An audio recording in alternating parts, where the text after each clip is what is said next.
Tin mừng Chúa Giêsu Kitô theo Thánh Marco. Khi ấy, Chúa Giêsu từ địa hạt Thi-rô qua Sidon đến gần biển Galilea giữa miền Thập Tỉnh. Người ta đem một kẻ câm điếc đến cùng người và xin người đặt tay trên kẻ ấy. Người đem anh ta ra khỏi đám đông, đặt ngón tay vào tai anh và bôi nước miếng vào lưỡi anh. Đoạn ngước mắt lên trời, người thở ra và phán Epheta, nghĩa là hãy mở ra. Tức thì tai anh ta mở ra và lưỡi anh ta được tháo gỡ và anh nói được rõ ràng. Chúa Giêsu liền cấm họ đừng nói điều đó với ai, nhưng người càng cấm thì họ càng loan truyền mạnh hơn. Họ đầy lòng thán phục mà rằng: người làm mọi sự tốt đẹp, người làm cho kẻ điếc nghe được và người câm nói được. Đó là lời Chúa. Chị em và các bạn thấy trong tuần lễ vừa rồi có hai cái chết của hai nhân vật được cả thế giới nói tới và nói tới rất nhiều. Cái chết gần đây nhất là cái chết của mẹ Teresa Calcutta, như tôi đã nói từ đầu thánh lễ. Và khi người ta loan tin cái chết của mẹ Teresa thì đồng thời người ta cũng loan tin về thánh lễ an táng rất trọng thể công nương Diana của nước Anh. Thế thì tối hôm nay chúng ta hòa vào nhịp sống của hội thánh và của cả thế giới nữa. Ta nhìn lại hai cái chết đấy để suy niệm lời Chúa nói với mình ở trong câu chuyện tin mừng hôm nay. Anh chị em và các bạn thì nghe nói rất nhiều về mẹ Teresa rồi, nhưng mà có người thì cũng biết loáng thoáng vậy, có người thì biết nhiều hơn. Cái giây phút này thì chúng ta đâu có đủ giờ mà nói về toàn bộ một cuộc sống phong phú như thế. Tôi chỉ phát ra một vài cột mốc ở trong cuộc đời của mẹ Teresa thôi. Mẹ Teresa sinh trưởng ở Nam Tư, ngày hôm nay chúng mình quen gọi là Yugoslavia. Mẹ sinh ra vào ngày 27 tháng 8 năm 1910. Như vậy tính ra thì năm nay mẹ hưởng thọ là 87 tuổi. Thế đến năm 18 tuổi thì người con gái đó bắt đầu xin đi tu ở trong một nhà dòng gọi là Notre Dame de Lorette, tức là dòng Đức Bà Loretta, nếu dịch ra tiếng Việt Nam.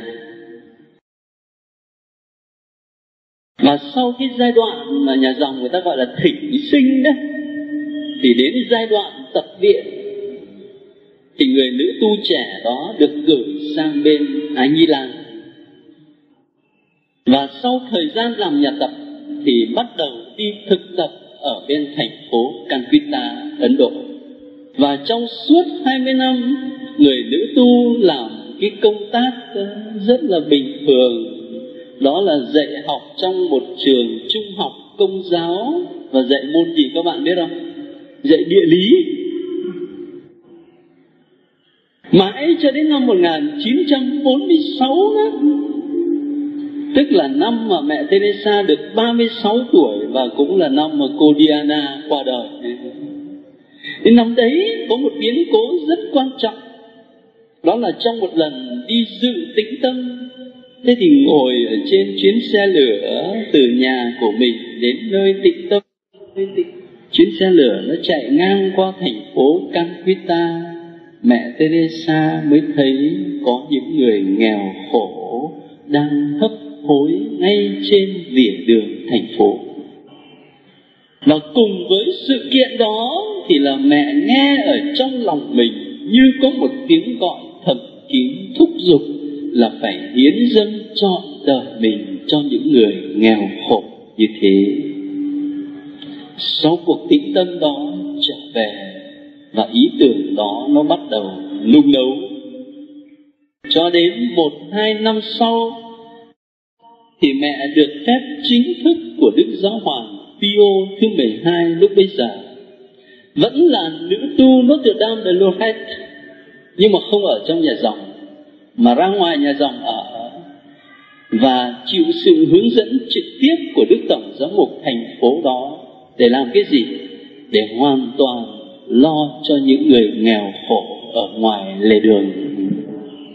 Công việc tiến triển rất là tốt đẹp, nhưng mà nhu cầu thì quá lớn. Cho nên mẹ bắt đầu cảm thấy là cần có những chị em cùng chí hướng với mình. Và thế là bắt đầu hình thành cái mà sau này chúng ta gọi là một hội dòng mới mang tên là Thừa Sai Bác Ái. Và cái hội dòng đó càng ngày càng phát triển, không những tại Calcutta mà tại những thành phố khác của Ấn Độ, không những tại Ấn Độ mà tại nhiều quốc gia khác trên thế giới.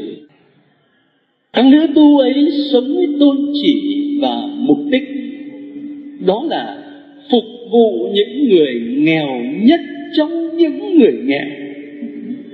Nói về nghèo thì chúng mình ở đây thì cũng loại nghèo chứ giàu hơn ai. Thế nhưng ở đây là phục vụ những người nghèo nhất trong những người nghèo. Cho nên là mẹ Teresa thiết lập những cái nhà gọi là nhà hấp hối. Người ta chết, nhưng mà thay vì chết ở ngoài lề đường thì đưa người ta về một ngôi nhà để người ta có thể chết như một con người, chứ xin lỗi không phải như một con chó. Rồi đồng thời những nhà để giúp đỡ những người nghiện rượu cũng có, những nhà để giúp đỡ các bệnh nhân SIDA sau này cũng có. Rất nhiều hình thức, nhưng là phục vụ những người nghèo nhất trong những người nghèo. Và vì công việc của mẹ là một công việc đáng yêu hết sức, thế cho nên là trong cuộc đời của mẹ Teresa, mẹ đã được trao rất nhiều giải thưởng ở trên thế giới, mà giải nổi bật nhất là giải Nobel Hòa Bình. Thế riêng đối với Việt Nam chúng ta thì bà mẹ Teresa có đến Việt Nam mình, nếu tôi nhớ không lầm thì ít là 2 lần. Và chính ở trong nhà thờ Đức Bà các bạn đang ngồi đây, có một lần mẹ đã âm thầm đến đi lễ vào ngày thường, chứ không phải vào Chủ nhật. Thế nhưng mà một số anh chị em thì rất là tinh ý, cho nên khi thấy mẹ lên rước lễ thì đã nhận ngay đây là bà Teresa Calcutta. Cho nên khi lễ xong thì trước khi tôi mời bà vào trong nhà xứ nói chuyện thì anh chị em đã bù chung quanh rồi. Mỗi người được phát một tấm ảnh nho nhỏ, nhưng mà chắc là quý lắm. Mẹ Teresa đã đến Việt Nam chúng ta là để xin phép nhà nước cho thành lập hội dòng của mẹ tại Việt Nam, và đã có 1-2 nhà tại Việt Nam. Nhưng nếu tôi không lầm thì sau 2-3 năm làm việc thì chấm dứt. Có lẽ là tại Việt Nam của mình càng ngày càng ít người nghèo, cho nên là cũng không cần cho lắm. Thế thì khi mà ta nhìn lại cuộc đời của mẹ Teresa Calcutta như vậy, các bạn thấy không? Nếu có một khuôn mặt Teresa nổi tiếng khắp thế giới như ngày hôm nay, thì bước khởi đầu có lẽ phải nói là vào thời điểm mà mẹ đi Tĩnh Tâm ngồi trên chuyến xe lửa, nhìn thấy những người đang hấp hối bên lề đường và lắng nghe một tiếng gọi thầm kín trong lòng mình là phải hiến dâng cuộc đời để phục vụ họ.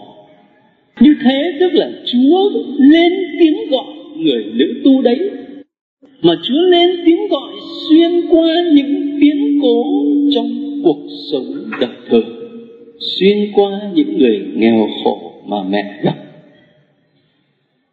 Chúa vẫn lên tiếng gọi như vậy, không phải là cho mẹ Teresa mà thôi, mà là cho tất cả chúng ta ở đây. Nhưng chúng ta khác với mẹ ở chỗ là mẹ nghe được, còn mình thì mình tiếc. Cho nên mình rơi vào cái tình trạng biết của nhân vật trong câu chuyện Tìm Mừng ngày hôm nay. Có lẽ các bạn cảm thấy xúc phạm khi mà tôi nói rằng các bạn và tôi điếc, ở tai thính quá trời. Đúng rồi, nhưng mà mình thính với cái gì? Có lẽ nó cần thiết là hai điều kiện này để có thể nghe được tiếng gọi của Thiên Chúa. Tôi tưởng là ta cần phải tập làm quen. Bạn nào ở trong nhà thờ này mà có đi học sinh ngữ, tiếng Anh, tiếng Pháp, tiếng Đức hay là bất cứ tiếng nào cũng vậy, chắc chắn là các bạn đều đồng ý với tôi. Cái khó nhất là nghe, có phải không? Khó hơn cả nói. Bởi vì khi mình nói đó, nếu mà mình lỡ quên cái từ nào đó thì mình có thể tìm một cái từ tương tự. Hoặc là mình lỡ quên thì mình một lúc rồi nó ra thôi. Hoặc là nếu mà quên nữa thì ta nói tiếng Anh bằng tay thì cũng xong thôi. Nhưng mà nghe là khó. Nghe là mình đứng ở trong cái thế tiếp thu hoàn toàn thụ động. Người ta nói rất nhanh mà mình phải nghe.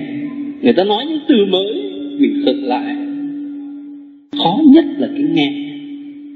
Làm thế nào để vượt qua cái khó khăn đó? Không có cách nào khác hơn là tập nghe.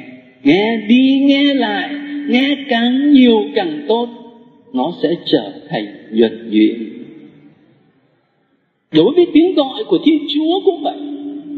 Không có cách nào khác hơn là mình phải tập làm quen với tiếng gọi, tập nghe thôi. Và một điều kiện thứ hai nữa là trong kinh nghiệm cuộc sống ai cũng có hết. Có những điều mà các bạn và tôi nghe rất rõ, nhưng tôi không muốn nghe. Tôi không muốn. Bởi vì cái lời đó nó không hợp với sở thích của tôi, nó không hợp với ước vọng của tôi. Cho nên là tôi nghe, nhưng mà tôi không muốn nghe. Thành thử đã nghe cũng như không vậy. Chúng ta rơi vào tình trạng điếc không phải là thiếu khả năng nghe về mặt thể lý, nhưng mình rơi vào tình trạng điếc là bởi vì mình không quen nghe tiếng gọi của Thiên Chúa và mình không muốn nghe, nhất là trong thời đại hôm nay. Thánh Phaolô nói với đệ tử của mình rằng sẽ đến một thời người ta không chịu nghe đạo lành. Họ chỉ thích nghe bọn người khéo nói làm cho họ vui tai và thỏa mãn lòng tư dục. Chúng ta có thể rơi vào cái tình trạng chỉ thích nghe những cái gì nó thỏa mãn tình tư dục, chứ còn không chấp nhận nghe những gì bắt mình phải đoạn tuyệt với tội lỗi, phải nâng cuộc sống của mình lên cao hơn. Mình không muốn nghe. Thế cho nên mình biết. Chính vì vậy mà không phải chỉ có nhân vật trong câu chuyện tin mừng, mà là tất cả anh chị em chúng ta đây phải xin Chúa chữa lành mình. Xin Chúa chữa lành con khỏi một trái tim cứng cỏi, để con có thể nghe được tiếng gọi của Chúa xuyên qua những con người, xuyên qua những biến cố cuộc đời sống. Và không phải chỉ xin Chúa chữa lành cái tai, mà còn xin Chúa chữa lành cái miệng, có nghĩa là khả năng nói. Các bạn thấy không? Khi mẹ Teresa vừa mới qua đời, ngay lập tức những vị nguyên thủ quốc gia nổi tiếng nhất ở trên thế giới gửi điện văn tới chia buồn với nhà dòng. Không phải chỉ có Đức Giáo Hoàng, mà các nguyên thủ quốc gia. Tôi lấy làm lạ. Lấy làm lạ ở cái chỗ là một con người nghèo chứ giàu có gì đâu, hai bàn tay trắng. Thế mà con người đó có thể làm cho cả thế giới quý mến và kính phục. Tôi tưởng có lẽ là người ta quý mến hơn các nguyên thủ quốc gia. Một ông thủ tướng nào đó mà có qua đời đó thì giỏi lắm, thì cũng được người ở trong nước người ta thương tiếc. Có khi thì cũng thương tiếc theo bổn phận thôi, chứ còn trong lòng thì cũng chẳng thương cho lắm. Sự thật nó là vậy. Thế mà đây thì không phải chỉ có một quốc gia, mà là rất nhiều người ở trên thế giới, người ta quan tâm ở mẹ Teresa phải vào nhà thương, rồi thì cơn bệnh nó hiểm nghèo ra sao, rồi bây giờ qua đời người ta lấy làm đau buồn. Cái sự kiện đó đáng cho mình suy nghĩ. Cùng với mẹ Teresa là bà Diana. Và dĩ nhiên là các bạn có thể nói với tôi, tại là vì bà ấy đẹp lắm, bà ấy giàu có lắm, bà ấy lại là một công nương thuộc hoàng tộc nữa. Rồi cái chết của bà ấy nó thảm khốc quá, nó bi đát quá, cho nên là nhiều người ta thương. Và thì cũng đúng thôi, tất cả những yếu tố đó nó đều xen lẫn với nhau. Thế nhưng thưa các bạn, thế có phải người nào giàu chết thì người ta cũng thương không? Có phải ai là công nương chết người ta cũng thương không? Có phải cứ hoa hậu nào chết thì người ta cũng nhỏ nước mắt không? Chắc gì đâu. Bên cạnh tất cả những điều mà chúng ta nói đó, nơi bà Diana có một sự kiện mà không ai phủ nhận được, đó là tấm lòng nhân hậu của bà ta. Người ta giàu thì người ta giữ của cải, người ta xài chứ tội gì mà hiến dâng của cải cho những hiệp hội bác ái và từ thiện. Việc gì mà phải đi bao nhiêu cây số để viếng thăm những bệnh nhân với những người bị chiến tranh gây tàn phá. Và ở trong thánh lễ an táng cử hành cho bà Diana, thì đích thân ông Thủ tướng Tony Blair lên đọc một bài kinh thánh. Và các bạn biết là bài kinh thánh đó là bài nào? Đó là bài ca đức ái, trích ở chương 13 trong thư thứ nhất của Thánh Phaolô gửi tín hữu Cô-rinh-tô. Ca tụng đức ái, ca tụng lòng mến, tình yêu tồn tại mãi. Rồi những lời thơ, những lời hát, những lời chia sẻ được thốt lên trong cái thánh lễ an táng đó đều nhấn mạnh rất nhiều đến tình thương, đến lòng nhân ái. Và khi người ta tiễn bà ra huyệt mộ thì có cả đại diện của cả mấy chục, cả trăm những hiệp hội từ thiện bác ái đã được bà giúp đỡ đi theo để tiễn đến nơi an nghỉ cuối cùng.